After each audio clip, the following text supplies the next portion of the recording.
हम लोग derivation of formula सीखने वाले हैं। बेसिकली डेरिवेशन ऑफ फार्मूला में होता क्या है, आप लोगों को कुछ फैक्टर्स दिए जाएंगे फिजिकल क्वांटिटीज़ के कि ये फिजिकल क्वांटिटीज़ पर्टिकुलर किन किन बातों पर डिपेंड करती है, और उन पर्टिकुलर फैक्टर्स के बेसिस पर हम लोग फिजिक्स के फार्मूलेज को डिराइव कर सकते हैं और पता कर सकते हैं एक अच्छा खासा रिलेशन कि किस तरीक़ा से एक पर्टिकुलर चीज़ें जो है वो किस तरीक़ा से डिपेंड करती है और उसको फार्मूला के तौर पर कैसे शो किया जाता है।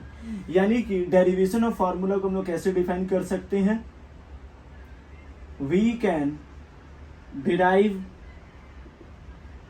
The relation of physical quantities provided the factors on which it depends using the principle of homogeneity। वैसे मैं आपको बता दूं कि ये हमारा फिजिक्स का लेक्चर 4 है, यानी कि ये फिजिक्स का हमारा वीडियो नंबर 4 है। यदि आप देखना चाहते हैं इससे पहले के वीडियोस तो आपको हमारे चैनल पर मिल जाएंगे, या फिर आप जाइए यूट्यूब पर सर्च कीजिए unit and measurement 01 by Lukesh Poddar, तो वहाँ पर आपको हमारे तमाम लेक्चर्स मिल जाएंगे, तमाम वीडियोस वगैरह मिल जाएंगे। वहाँ पर आप खुद से जाकर के उन सारे वीडियोस को देखिए और हैंड रिटन नोट्स तैयार कीजिए। सबसे पहले यहाँ पर हम लोगों को ये समझना है कि we can derive the relation of physical quantities provided the factors on which it depends using the principle of homogeneity. यानी प्रिंसिपल ऑफ होमोजेनिटी बहुत लोग नहीं जानते होंगे, पूछ रहे होंगे क्या होता है प्रिंसिपल ऑफ होमोजेनिटी, तो आप सर्च कीजिए यूनिट एंड मेजरमेंट 03। वहाँ मैंने प्रिंसिपल ऑफ होमोजेनिटी को सिर्फ समझाया ही नहीं है बल्कि बहुत सारे क्वेश्चंस भी करवाया है, जिससे कि आपका ये जो मतलब डाउट है, कॉन्सेप्ट है, वो पूरा अच्छे तरीके से क्लियर हो जाएगा। चलिए, तो सबसे पहले अब आते हैं क्वेश्चंस पर, और सबसे इम्पॉर्टेंट क्वेश्चंस लूंगा और आपको बताऊंगा कि किस तरीके से आप इसको बेसिकली डिराइव कर सकते हैं। तो लिख लिए होंगे आप इसको, चलिए मिटाता हूं। एकदम बेसिक सा क्वेश्चन से शुरू करते हैं। जैसे फॉर एग्जांपल के लिए, state the relation of pressure P if it depends upon force F and area A। ठीक है, यानी कि हम लोगों को प्रेशर का रिलेशन पता करना है यदि वो फोर्स और एरिया पर डिपेंड करता है। देखिए, सबसे पहले तो हम लोगों को एक इक्वेशन तैयार करना है, प्रेशर डिपेंड्स ऑन फोर्स। हम लोगों को नहीं पता डायरेक्टली या फिर इनवर्सली, ठीक है, पहला equation. Similarly pressure depends on area, again second equation. अब ये दोनों इक्वेशन आपने पढ़ा होगा 9 क्लास में ही, जब कभी भी इक्वेशन हटता है तो आपका एक क्या होता है, कांस्टेंट बैठता है। तो प्रेशर इज इक्वल टू के एफ और ए, ठीक है। अब यहाँ पर हम लोगों को समझना है कि इसके कुछ ना कुछ डायमेंशंस होंगे और इसके भी कुछ ना कुछ डायमेंशंस होंगे। तो पी एफ का पावर ए और पी ए का पावर बी, तो मैं यहाँ पर लिख दिया। तो इस तरीके से कुछ रिलेशन हमारे होंगे। तो सबसे पहले प्रेशर का आपको डायमेंशन लिखना है। प्रेशर का डायमेंशन P बराबर F बाई ए, यानी MLT का पावर -2 बाई L स्क्वायर। ये गया ML इनवर्स T का पावर -2, ठीक है। तो प्रेशर का हो गया हम लोग का ML इनवर्स T का पावर -2, K का K, ठीक है। F है MLT का पावर -2, ओके, और इसका पावर A। एरिया है हमारा L स्क्वायर, इसका पावर b, ठीक है। तो ये हो गया हम लोगों का बेसिकली सारे के सारे डायमेंशंस हम लोगों ने पुट कर दिए। अब हम लोगों को एक एक करके सॉल्व करना है। एम एल इनवर्स टी का पावर -2 के ऐसे कैसे, एम का पावर a बन जाएगा, are you agree with that, L का पावर a, फिर अगेन t का पावर -2a हो जाएगा। ये जो a है पावर अंदर के सारे पावर से मल्टीप्लाई होते हैं, इतना तो आप जानते हैं। L2 का पावर b, ठीक है। तो अब m का m L इनवर्स t का पावर -2 बराबर k। देखिए ये m सिंगल है तो ऐसे ही लिख दीजिए m का पावर a, यहाँ भी l यहाँ भी l, यानी ये दोनों की पावर ऐड होंगे और ये t का पावर -2 है, ठीक है। समझ में आया ये मैंने क्या किया? हाँ सर आगे समझ में। चलिए तो अब क्या करेंगे, दोनों को कंपेयर करेंगे, कंपेयरिंग दोनों को, दोनों साइड को कंपेयर करेंगे, कंपेयरिंग बोथ साइड। देखिए m का कंपैरिजन m के साथ होगा, हाँ सर बिल्कुल होगा। m का पावर a, m का पावर 1, ठीक है। कर दिए कंपेयर, तो a का वैल्यू आ गया 1, ठीक है। यहाँ नहीं लिखता हूं मैं, यहाँ लिख देता हूँ a का वैल्यू 1 आ गया, ठीक है। अब वापस कंपेयर करूंगा मैं l का पावर a प्लस 2b को l का पावर -1 से, l इनवर्स से, तो देख सकते हैं a plus 2b is equal to -1 आ जाएगा। हाँ सर एकदम आएगा। a का वैल्यू आपने निकाला है, हाँ 1 का 1 प्लस 2, b का b बराबर -1, 2b का 2b बराबर -1 और ये 1 इधर चला जाएगा -1, 2b बराबर -2, तो b बराबर -1, b का वैल्यू आ गया -1। हाँ सर एकदम समझ में आ गया, बहुत बढ़िया। अब हम लोगों को a का और b का वैल्यू चाहिए था जो हमारे पास है, ठीक है। तो अब हम लोग क्या करेंगे, सबको मिटाएंगे। सबसे पहले तो जगह नहीं है, सबको मिटाएंगे। a और b का वैल्यू आप नोट कीजिए, a का 1, b का -1, a का 1, b का -1। हाँ सर समझ में आ गया कैसे आया।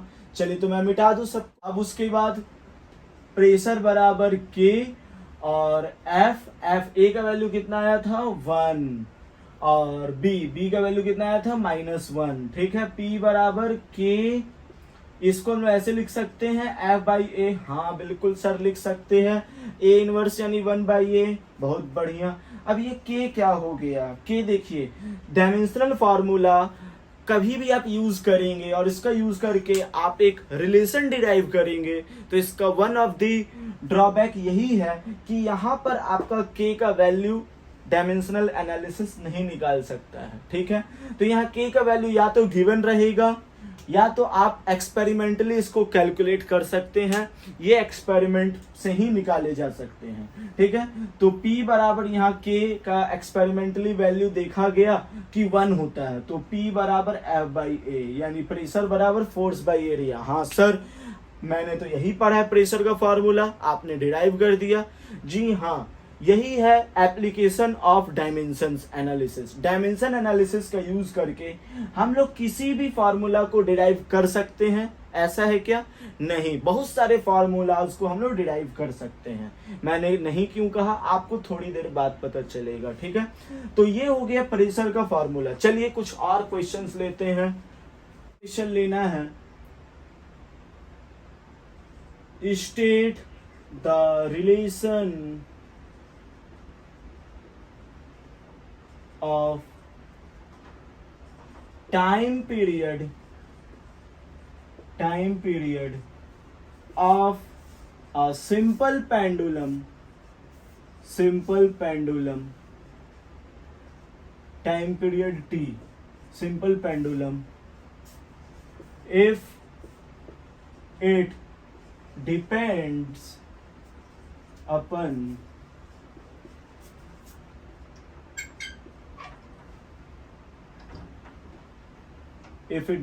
upon mass of the bob and length of the pendulum L and acceleration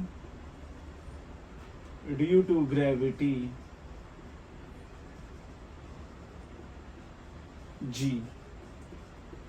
ठीक है, हम लोगों को बेसिकली क्या करना है, टाइम पीरियड निकालना, एक सिंपल पेंडुलम का बेसिकली रिलेशन फाइंड करना है, स्टैब्लिश करना है।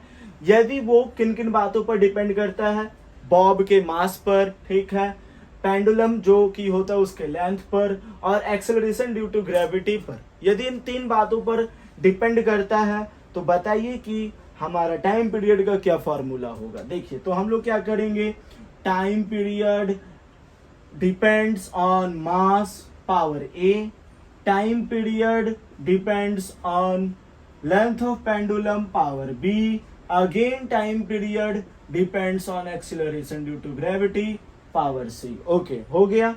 अब हम लोग ऐसा लिख सकते हैं, हाँ सर बिल्कुल लिख सकते हैं, बिल्कुल लिख सकते हैं, बिल्कुल लिख दूं, लिख दिया। ओके, ठीक है। मालूम है कभी भी प्रोपोर्शनैलिटी हटता है तो हम लोगों के कांस्टेंट बैठता है, ठीक है, बैठा दिया। देखिए यहाँ पर हमें नहीं पता कि डायरेक्टली डिपेंड करता है, इनवर्सली डिपेंड करता है, नहीं पता है हमें बस ऐसे लिख देना है। ओके, अब हम लोग इसको ऐसे लिख सकते हैं, m का पावर 0, l का पावर 0, t का पावर 0, सॉरी t का पावर 1, ऐसे लिख सकते हैं। बिल्कुल सर, टाइम का तो t होता है, सब जानते हैं, k का k, m यानी मास, m का पावर a, l यानी लेंथ, लेंथ का पावर b, ठीक है। g क्या होता है sir, g acceleration due to gravity होता है। एक्सेलरेशन का डायमेंशनल फॉर्मूला जल्दी बताइए, मीटर पर सेकेंड यानी lt का पावर -2, इसका पावर c, ठीक है। अब क्या करेंगे, सॉल्व करेंगे बस, m0 l0 t का पावर 1, k का k, m का पावर a, l का पावर b, l का पावर c, t का पावर -2c। हाँ सर पता चल गया। अब आप क्या करने वाले हैं, कंपेयर करने वाले हैं। नहीं, पहले मैं इसको सिंपलेस्ट फॉर्म में चेंज करूंगा, ठीक है। k, m का पावर a, ये l जुड़ेगा, हाँ सर जुड़ेगा, -2c। हो गया, हो गया, हाँ सर हो गया। चलिए अब कंपेयर कीजिए, कंपेयरिंग बोथ साइड, ठीक है, दोनों साइड कंपेयर कर दीजिए, जल्दी से कंपेयर कीजिए। तो m to the power a बराबर m0, a का वैल्यू 0 आ गया सर, कोई बात नहीं, आने दीजिए, कोई बात नहीं, आने दीजिए, ठीक है, आगे। उसके बाद ये वाला l का पावर b प्लस सी बराबर l0, ठीक है, b प्लस सी बराबर 0, ठीक है। अब क्या, t का पावर 1 बराबर t का पावर -2c, हाँ ठीक है सर। तो -2c बराबर 1, हाँ, c बराबर -1/2, c बराबर -1/2, तो यहाँ मैं लिख देता हूँ b -1/2 बराबर 0, b बराबर 1/2। b का वैल्यू भी आ गया बिल्कुल, c का वैल्यू भी आ गया बिल्कुल, a का वैल्यू भी आ गया बिल्कुल, ठीक है। तो इन चीजों को आप नोट कर लीजिए, मैं मिटा देता हूँ, सबको मिटा दूं, हाँ सर मिटा दीजिए, मिटा देता हूँ, मिटा दिया, ठीक है। चलिए अब यहाँ t का t, k का k, m का m, a का वैल्यू 0, ठीक है, l का वैल्यू है, b का वैल्यू कितना है 1/2, ठीक है। g का वैल्यू कितना है, g का वैल्यू -1/2, बहुत बढ़िया। t बराबर k, m0 ये तो 1 हो जा रहा है, छोड़ दीजिए। l यानी मैं इसको ऐसे लिख सकता हूँ, ये यानी मैं इसको ऐसे लिख सकता हूँ, बिल्कुल सर लिख सकते हैं। एक्सपोनेंट में कभी भी होता है आपका माइनस, तो वो ऐसे लिखाता है 1/x, यहाँ -2 तो x² हो जाता है। हाँ सर समझ में आ गया सर। तो इसको मैं ऐसे लिखूंगा, दोनों ही रूट में है तो मैं एक सिंगल रूट दे दूंगा। हाँ सर बिल्कुल दे दीजिए। निकल गया हम लोग का टाइम पीरियड का फॉर्मूला, जहां k बराबर 2π, याद रखिए k का वैल्यू है 2π, time period of a simple pendulum 2π √L और G। हाँ सर ठीक है, निकल गया, बहुत बढ़िया। चलिए तो अब अगला क्वेश्चन लेते हैं, जल्दी से लिख लीजिए, उतार लिया। तो एक और क्वेश्चन लेते हैं, derive the formula formula of velocity of water wave if it depends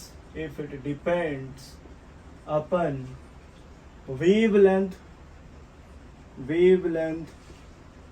lambda density wavelength of the wave density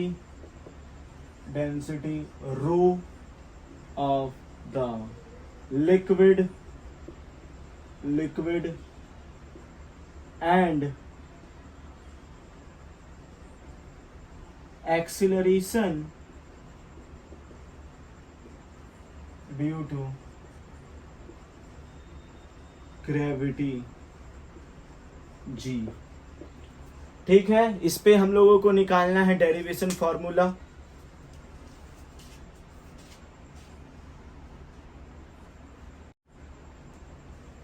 तो चलिए अब हम लोग इसको सॉल्व करते हैं। तो इसमें कह रहा है कि वाटर वेव का वेलोसिटी का फॉर्मूला डिराइव कीजिए यदि ये डिपेंड करता है डेंसिटी ऑफ द लिक्विड पर, वेवलेंथ ऑफ द वेव पर और हमारा एक्सेलरेशन ड्यू टू ग्रेविटी पर। तो चलिए सबसे पहले हम लोग इक्वेशन तैयार करते हैं। तो वेलोसिटी हम लोग v मान लेते हैं, depends upon wavelength to the power a, velocity depends upon density to the power b, velocity depends upon acceleration due to gravity c। Okay ठीक है सर। चलिए तो यहां पर हम लोग क्या करेंगे, वेलोसिटी डिपेंड्स अपॉन 3 क्वांटिटीज। सो हम लोग यहाँ कांस्टेंट लेंगे एक a row b g c। ठीक है, समझ में आ गया होगा बिल्कुल। v यानी l t का पावर -1, k का k। देखिए लैम्डा वेव लेंथ है, लेंथ एक तरीका का मीटर में नापा जाता है यानी L का पावर A। डेंसिटी क्या है, डेंसिटी क्या है, मास बाय वॉल्यूम यानी कैपिटल M बाई L का पावर 3 यानी M L to the power -3 यानी M L to the power -3 to the power B। Acceleration due to gravity L T का पावर -2 का पावर c। ठीक है, ये हो गया हम लोगों का रिलेशन। कोई दिक्कत, एक्सेलरेशन जानते हैं मीटर पर सेकेंड स्क्वायर यानी LT का पावर -2। बार बार मुझे बताना का तो जरूरत वैसे है नहीं, आप लोग समझ ही रहे होंगे। ठीक है, तो अब m0 LT का पावर -1 k।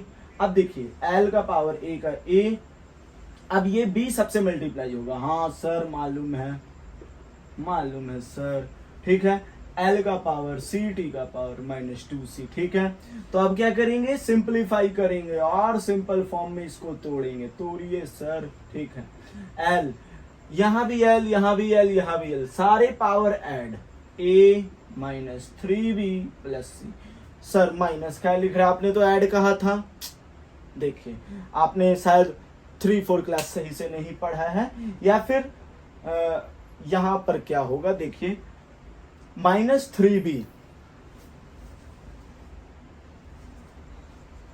देखिए बेसिकली क्या है, जब यहां मैं प्लस कर रहा हूं तो प्लस माइनस माइनस होता है, बात वही है। चलिए अब यहां पर m हो गया, m नहीं हुआ है, m यहां कितना है, m यहां 1 है तो b का b लिख देता हूं। ठीक है सर, लिख दिया आपने। अब उसके बाद c, अब उसका t इधर है सिर्फ, लिख दिया मैंने t सिर्फ। ओके, सब हो गया सिंप्लीफाई। अब क्या करेंगे, कंपेयरिंग करेंगे। कीजिए सर कंपेयरिंग बोथ साइड को कंपेयर करते हैं। इसको मिटा देता हूं, वैसे भी इसका काम नहीं है। ठीक है, चलिए कंपेयर करता हूं। सबसे पहले m को करूंगा, m बराबर 0, m बराबर b, m बराबर 0, b बराबर 0। ठीक है सर, निकल गया b का वैल्यू। अब L निकालेंगे, L ये रहा। पहले C निकाल दूं क्या, हाँ C निकाल देते हैं पहले। t का पावर -2c, t का पावर -1, -2c बराबर -1, c बराबर 1/2। c का वैल्यू 1/2 आया, हाँ सर आएगा ही। उसके बाद अब हम लोग क्या करेंगे, उसके बाद सी का वैल्यू के बाद बी का वैल्यू निकालेंगे, बी का वैल्यू बी, तो यहाँ एल का power a minus 3b plus c L का पावर 1। हाँ ठीक है, यानी a माइनस 3b प्लस सी बराबर 1। अब a का वैल्यू कितना है, b का तो निकल गया है, हाँ a का निकालना था, तो a का a माइनस 3, देखिए b का वैल्यू 0 है तो ये पूरा 0 हो जाएगा, पूरा 0। ठीक है, c का वैल्यू 1/2 है तो ये 1/2 हो जाएगा बराबर 1, यानी c बराबर 1/2 निकल गया, a बराबर 1/2। ठीक है, देखिए ये इधर जाएगा 1/2 बचेगा, a का वैल्यू, b का वैल्यू, c का वैल्यू निकल गया। नोट कर लीजिए, नोट कर लिया सर। वैल्यू पुट करेंगे कि लैम्डा लैम्डा a का वैल्यू कितना है 1/2 है सर, रो का वैल्यू, b का वैल्यू 0। ठीक है 0, यानी ये कैंसिल होने वाला, तू शहीद होगा। जी का वैल्यू यानी c का वैल्यू 1/2। ठीक है, v बराबर k रो जी, दोनों ही रूट में, क्योंकि दोनों के ऊपर 1/2 लगा है, यानी दोनों ही रूट पर। ये रहा हमारा वेलोसिटी ऑफ वाटर वेव। इस तरीका से हम लोग किसी भी फार्मूला को डिराइव कर सकते हैं। चलिए और क्वेश्चन देता हूं। Derive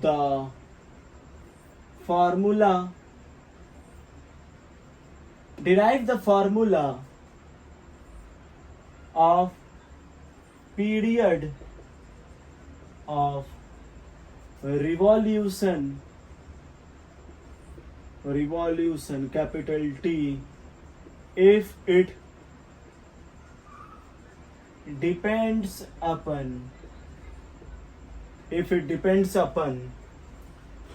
radius r of the orbit, mass of the sun and the universal gravitational constant।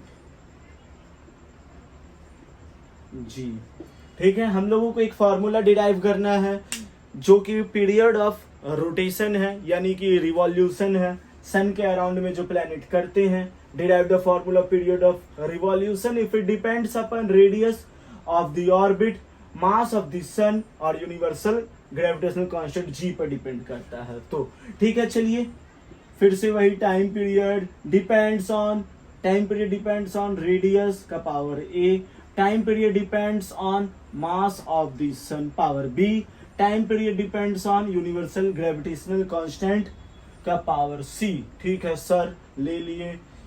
क्या मैं इसको ऐसे लिख सकता हूँ? बिल्कुल सर, आपने तो अभी बहुत सारा सवाल बताया, अब तो मुझे आ ही गया। हाँ लिख दीजिए सर। अब सबका सब हम लोगों को क्या लिखना है? Dimensional formula. Time period m0 l0 t का पावर 1, k का k, r का l का पावर 1, क्योंकि रेडियस है, लेंथ है, a का a, मास सिर्फ m b। अब ये g का डायमेंशन कैसे निकालूं सर? आपने पढ़ा है F बराबर g m1 m2 by are square. बिल्कुल पढ़ा हूं। ठीक है, तो मैं इसको ऐसे लिख सकता हूं, F का power R square by m1 m2 g। हाँ सर लिख सकते हैं। ठीक है, F m l t का पावर -2, ठीक है, इंटू आर स्क्वायर यानी एल स्क्वायर, जी बिल्कुल, m1 यानी m, अगेन m1 m2 यानी m इज इक्वल टू जी। ये m गया, ये हो गया m इनवर्स। ठीक है, ये हो गया अरे मैंने गलती कर दिया, ये हो गया t स्क्वायर mlt का पावर -2, ये हो गया l स्क्वायर। ठीक है, तो ये हो गया m इनवर्स, l का पावर mlt का पावर -2, l का पावर 3 और t का पावर -2। निकल गया यूनिवर्सल ग्रेविटेशनल कांस्टेंट का। यूनिवर्सल ग्रेविटेशनल कांस्टेंट का फॉर्मूला निकालने के बाद यहां पुट कर दीजिए m इनवर्स L का पावर 3 T का पावर -2 C का C। ठीक है सर, अब बाकी तो मैं सॉल्व कर लूंगा खुद से। कर लीजिए, जल्दी कीजिए सॉल्व, जल्दी। L का पावर A, पहले सिंप्लीफिकेशन, सिंप्लीफाई करना है। M का पावर -C, L का पावर 3C, T का पावर -2C। बिल्कुल, M का पावर 0, L का पावर 0, T का पावर 1 बराबर के, पहले M खोजिए, यहाँ M पावर जोड़ दीजिए, B -C, यहाँ L पावर जोड़ दीजिए, A + 3C। ठीक है, T सिर्फ एक जगह ही है, हाँ बिल्कुल T एक जगह ही है। चलिए अब कंपैरिजन करना है, कंपेयरिंग बोथ साइड, दोनों को कंपेयर कीजिए। मैं इसको मिटा दूं, बिल्कुल मिटा दीजिए, मिटा दिया। चलिए अब कंपेयर करता हूं, M B का पावर -C, तो पहले C का ही निकाल देता हूँ, वो अकेले है, बेचारा नाराज हो जाएगा। -2C बराबर 1, C बराबर -1/2। हाँ सर, निकल गया C का निकल गया। चलिए अब हम लोग क्या करेंगे, इसका निकाल देंगे। M B का पावर -C बराबर M0, B -C बराबर 0, B + 1/2 हो जाएगा, बिल्कुल B बराबर -1/2। B का वैल्यू भी निकल गया, हाँ बिल्कुल। अब C का वैल्यू निकालेंगे, L A + 3C बराबर 0, A + 3C बराबर 0। A का वैल्यू कितना है, A का वैल्यू कितना, अभी तो निकालना है, ठीक है, +3 C का वैल्यू -1/2 यानी -3/2, हाँ सर, बराबर 0, A बराबर 3/2। बिल्कुल दिख रहा होगा, बिल्कुल दिख रहा है सर। A का वैल्यू आ चुका है, B का वैल्यू आ चुका है, C का वैल्यू आ चुका है। अब हम लोग सीधा वैल्यू पुट करेंगे, सीधा वैल्यू पुट करेंगे। मिटाइए, मिटा दिया, ठीक है। T बराबर K, R का पावर क्या है, A का वैल्यू क्या है, 3/2। M B का वैल्यू क्या है, B का वैल्यू -1/2, ठीक है। G का वैल्यू क्या है, G का वैल्यू C है, तो C का वैल्यू क्या है, -1/2। यानी कि क्या हो जाएगा, T बराबर K, R का पावर 3/2 √M और G निकल चुके। अगला क्वेश्चन करवाइए सर, ठीक है। derive the relation of surface tension of liquid rising in a capillary tube if it depends upon mass and pressure। मास, यहाँ मैं सरफेस टेंशन को S से डिनोट कर देता हूँ, surface tension S of the liquid if it depends on mass M and pressure P of the liquid, and radius R of the capillary tube। ठीक है, हम लोगों को ये निकालना है, derive the relation of surface tension S of liquid rising in capillary tube if it depends upon mass M and pressure P of liquid and radius R of capillary tube। ठीक है, हम लोगों को रिलेशन निकालना है, जल्दी निकालिए। देखिए, सबसे पहले कह रहा है surface tension depends upon mass of the liquid। ठीक है, surface tension depends upon pressure of the liquid, ठीक है। Surface tension depends, surface tension depends, surface tension और किस पे डिपेंड करता है, radius of the capillary tube C, ठीक है। यानी surface tension is equal to K M का पावर ए, पी का पावर बी, आर का पावर सी। बिल्कुल sir, surface tension, surface tension क्या होता है, force by length, surface tension force by length, force acting पर unit length is called surface tension. Force का M L T का power -2, length का L, L L cut गया, M L zero T का power -2। Surface tension का M L zero T का power -2, K का K, mass का M का power A, pressure force by area M L T का power -2 by L square, हाँ sir L L cut गया, M L inverse T का power -2, M L inverse T का power -2, बिल्कुल M L inverse T का power -2। आपने पहली बार lecture देखा है ये वाला, आपने पहली बार यहाँ पर आया है, इस वीडियो को देख रहे हैं, तो आप लोगों को थोड़ा डाउट हो सकता है। आप हमारे बाकी के प्रीवियस वीडियोस को जरूर देखिए, ठीक है। तो यहाँ प्रेशर का हो गया बी, रेडियस एल और सी का सी, ओके। तो अब हम लोग सिंप्लीफाई करेंगे, एम एल जीरो टी का पावर -2, के एम का पावर ए, एम का पावर बी, एल का पावर माइनस बी, टी का पावर -2b, ठीक है, एल का पावर सी। सिंप्लीफाई करेंगे again, M L zero T का पावर -2, के एम ए, ये रहा एम, ये रहा एम, जुड़ जाएगा, बिल्कुल सर, ये रहा एल, ये रहा एल, जुड़ जाएगा, -b + c, टी का पावर -2b अकेले पड़ गया बेचारा, ठीक है। इसको मिटा दूं मैं, मिटा दीजिए, ठीक है, ठीक है।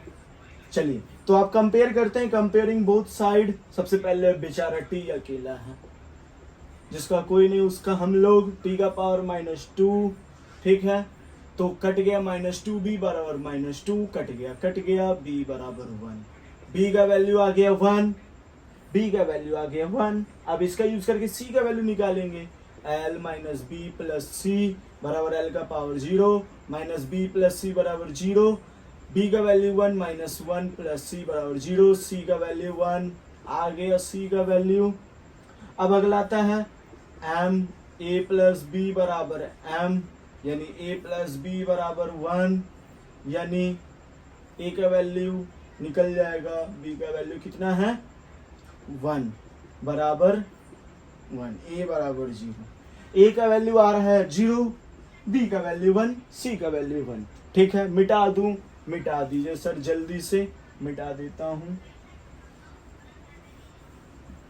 जल्दी जल्दी। अब सारा वैल्यू पुट करते हैं, सरफेस टेंशन बराबर के एम, ए का वैल्यू 0 हटाइए, नहीं लिखना है, ए का वैल्यू 0 है, पी का वैल्यू बी 1, आर का वैल्यू सी का वैल्यू 1, यानी कि सरफेस टेंशन जहां के का वैल्यू 1/2, सरफेस टेंशन बराबर product of pressure of the liquid and radius of capillary tube bye 2, यही है surface tension of the liquid rising in capillary tube. बहुत बढ़िया सर, आपने तो बहुत अच्छा चीज बता दिया। चलिए मैं इसको मिटा दूं, आगे कोई क्वेश्चन नहीं है क्या? बिल्कुल है, देख सकते हैं बोर्ड पर हमारा क्वेश्चन है, derive the relation of the frequency of the string if it depends upon length of string L, tension of string and mass per unit M of the string. यानी कि यदि एक स्ट्रिंग जो है उसका फ्रीक्वेंसी इन बातों पर depend करता है तो हम लोगों को रिलेशन निकालना है। चलिए सबसे पहले हम लोग इसका इक्वेशन तैयार करते हैं। फ्रीक्वेंसी को v मानते हैं और v depends on length of the string power a, v depends on tension basically एक फोर्स है of the power b, v also depends on mass per unit length, ठीक है, पावर c। तो हम लोग इसको ऐसा लिख सकते हैं, v = k, l का पावर a, t का पावर b और m का पावर c। जी यहाँ बिल्कुल लिख सकते हैं। चलिए तो अब यहाँ v का क्या होता है, m0 l0 t का पावर -1, v बेसिकली फ्रीक्वेंसी है, फ्रीक्वेंसी 1/2 टाइम होता है तो टाइम का इन्वर्स, और एल क्या हम लोग का लेंथ है, लेंथ का हम लोग क्या लेते हैं कैपिटल एल। देखिए टेंशन बेसिकली एक फोर्स है, तो यहाँ एम एल टी का पावर -2 और इसका power whole power B. M क्या है mass per unit length, M क्या है मास पर यूनिट लेंथ, यानी M by L mass per unit length. तो यहाँ पर हम लोग क्या करेंगे, एम की जगह मास पर यूनिट लेंथ लिखेंगे और यहाँ सी। तो अब हम लोग लिखते हैं m0 L0 टी का पावर -1 बराबर k L to the power a, m का पावर b, L का पावर b, t का पावर -2b, m का पावर c और L का पावर -c। तो ये हो गया हम लोगों का सिंप्लीफाई। और सिंप्लीफाई कर सकते हैं हम लोग, सारे m को एक साथ ले आइए, ले आता हूँ कि ये रहा m और m कहाँ है, ये यानी b प्लस सी, ठीक है। उसके बाद l, ये रहा l, ये रहा l, ये रहा l, सारे l के पावर ऐड हो जाएंगे, a plus b minus c, ठीक है। उसके बाद t का पावर -2b, ठीक है सर आ गया। अब क्या करेंगे हम लोग, कंपैरिजन। आइए कंपैरिजन करते हैं, t का पावर -2b, t का पावर -1, तो यहाँ -2b बराबर -1, b इज इक्वल टू 1/2 आ गया हम लोग का b का वैल्यू। अब उसके बाद हम लोग को निकालना है c का वैल्यू। c लिखते हैं m to the power b plus C equal to m0। हाँ सर बिल्कुल, तो यहाँ b प्लस सी बराबर 0, b का वैल्यू 1/2 यानी c बराबर -1/2, ठीक है। c का वैल्यू भी आ गया। उसके बाद हम लोग को निकालना है a का वैल्यू, तो यहाँ हम लोग ऐसे लिख सकते हैं, यहाँ मैं बना देता हूँ l a plus b minus c, ठीक है लिख दिया। अब l क्या है, l का पावर 0 है, ठीक है।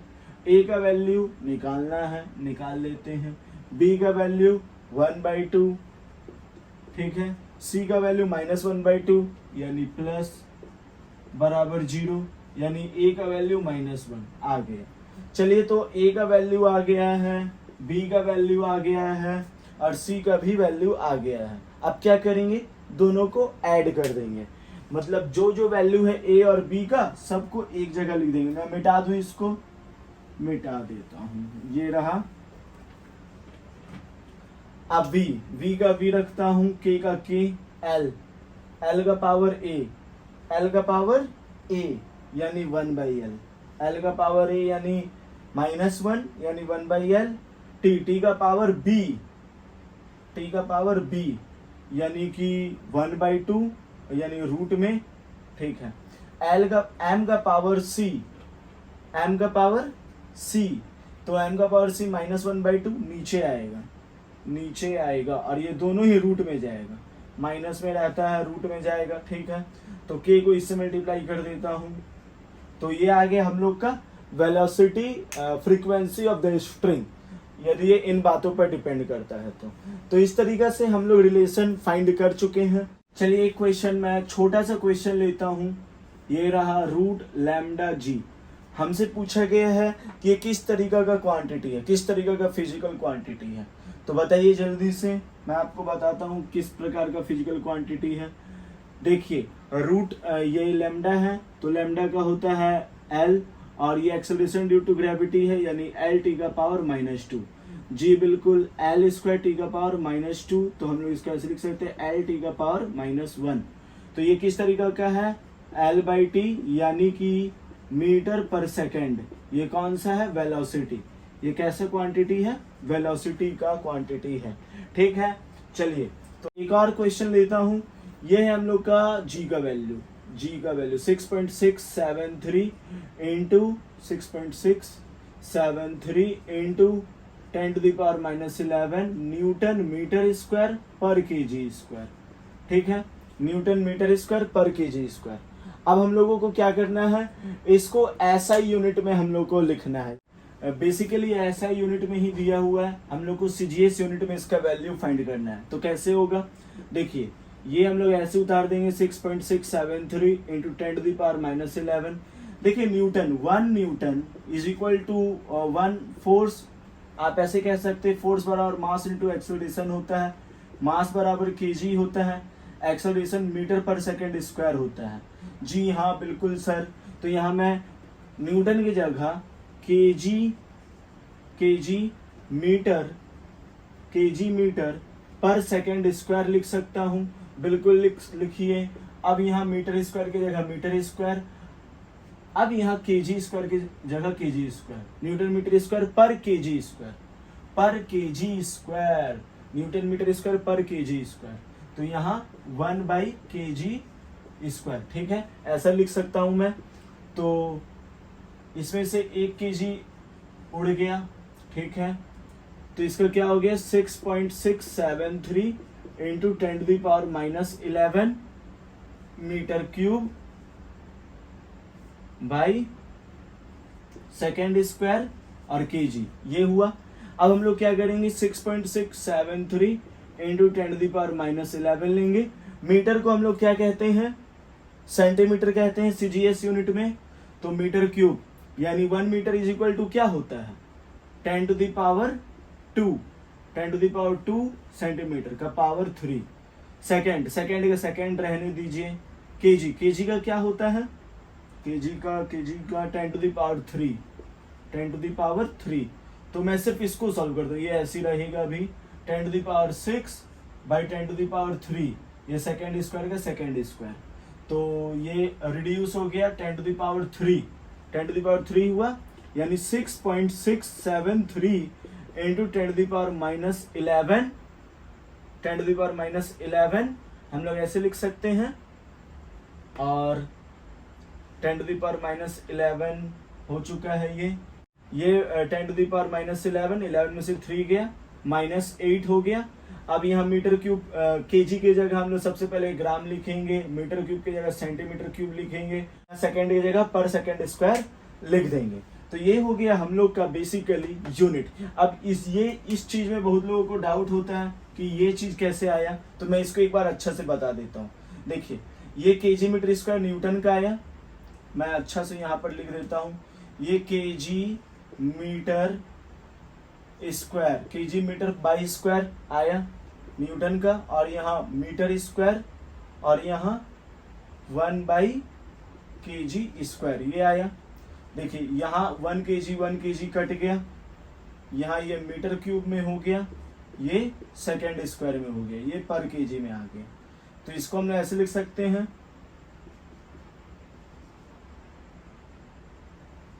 इसको हम लोग ऐसे लिख सकते हैं, पर केजी मीटर क्यूब पर सेकेंड स्क्वायर। हम लोग इसको इस तरीके से लिख सकते हैं, पर केजी मीटर क्यूब पर सेकेंड स्क्वायर। इसी तरीके से हम लोग केजी को सीजीएस यूनिट में पर ग्राम लिखेंगे, यहाँ पर ग्राम होगा। ठीक है, उसी तरीके से मीटर को सीजीएस यूनिट में ये लिखेंगे, और सेकेंड को तो सीजीएस यूनिट में सेकेंड ही लिखते हैं।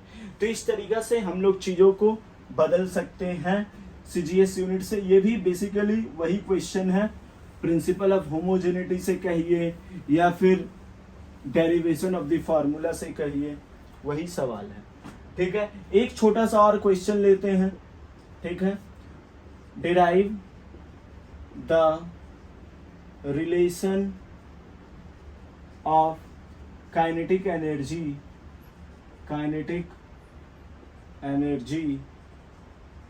के if it depends upon mass and velocity of the particle। ठीक है, मास को हम लोग m मान लेते हैं, वेलोसिटी को v मान लेते हैं। कह रहा है कि हम लोग को काइनेटिक एनर्जी का रिलेशन पता करना है यदि वो दो बातों पर डिपेंड करती है, जो है मास और वेलोसिटी। तो हम लोग कैसे लिख सकते हैं, काइनेटिक एनर्जी के depends upon mass to the power a, kinetic energy के depends upon velocity power b। ठीक है, तो kinetic energy is equal to k m to the power a v to the power b। ठीक है, तो kinetic energy है यानी ml² T⁻², और k का k, m का capital M to the power a, इसका वेलोसिटी का l t का पावर -1 का पावर b, ठीक है। एम एल स्क्वायर टी का पावर -2 बराबर k m to the power a l to the power b t का पावर -b, ठीक है। तो एम एल टी कंपेयर सीधा कर दीजिए यहीं पर, तो एम a है और यहाँ m 1 है, तो a का वैल्यू आएगा 1, ठीक है। अब देखिए यहाँ l जो है वो b है और यहाँ l जो है वो 2 है, तो l का वैल्यू आएगा, अरे b का वैल्यू आएगा 2, ठीक है। तो अब इसमें पुट कर दीजिए, काइनेटिक एनर्जी बराबर k m का पावर 1 और v का पावर 2, यहाँ k बराबर 1/2 है, यानी काइनेटिक एनर्जी बराबर 1/2 mv स्क्वायर। तो ये हो गया हम लोग काइनेटिक एनर्जी का एक्सप्रेशन। पहले हम लोग को दिया हुआ है प्लैंक कांस्टेंट का, मान लेते हैं वैल्यू 6.626 इंटू 10⁻27 अर्ग सेकेंड, ठीक है। ये अर्ग सेकेंड है और हम लोग को बोल रहा है इसको ऐसा यूनिट में चेंज कीजिए। देखिए सबसे पहले इसको, तो सबसे पहले मैं बहुत आसानी से आपको सॉल्व कर दूंगा। देखिए 1 जूल आपको मालूम है ऐसा यूनिट की मैं बात कर रहा हूँ, ये जूल ऐसा यूनिट होता है, इक्वल टू 10⁻7 अर्ग होता है। तो आप कह सकते हैं 1 अर्ग इज इक्वल टू 10⁻7 जूल, कह सकते हैं कि नहीं?